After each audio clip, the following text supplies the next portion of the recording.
আমি চলে এসেছি বোনের বাড়ি। আজকে হচ্ছে আইবড় বাদ, দাদা আইবড় বাদ। আর কিছুদিন পরে বিয়ে। কদিন পর বিয়ে মনে আছে? 4 দিন পর বিয়ে। আজকে বোনের বাড়ি এসেছিলাম। আজকে দেখতে পাচ্ছ কত কিছু আইটেম রয়েছে দাদার জন্য। পুরো ফুল দিয়ে কিন্তু ভালোভাবে সাজানো হয়েছে। আর এদিকে রয়েছে আমাদের পলাশ, আমাদের জামাইবাবু। আর এদিকে বোন, আর এদিকে রয়েছে প্রিয়া। আর আজকে রান্নাটা কে করছে? বিরিয়ানিটা কে করছে স্পেশালি? বিরিয়ানি বেশি মা কাপিয়ে করেছে। আজকে আমি একটু হেল্প করছি, মাই বেশিরভাগটা আর করছে। সেন্টটা কিন্তু মারাত্মক লেভেলের সেন্ট উঠছে কিন্তু। যাই হোক, এখন আইবড় ভাত খাওয়া হবে।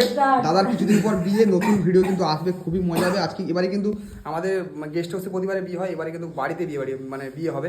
তো গোটা রাত্রি খুবই মজা হবে, ভিডিও কিন্তু আসবে। তো আজকে কিছু আপডেট দিলাম। আর দাদা কি ভিডিওটা পোস্ট করতে পারি তো? না, অসুবিধা আছে? তো এখন আমরা খাওয়া দাওয়া করবো, ঠিক আছে? অনেক রাত হয়ে গেছে, এখন কিন্তু বাজছে 9:30। তাই তো এখন খাওয়া দাওয়া করতে হবে। তো চলো একসাথে আবার বসি, খেতে বসি। চলো বসো। দাঁড়া আমরা আনছি, তোরা বসে। আর চেয়ার তো কিছু আছে।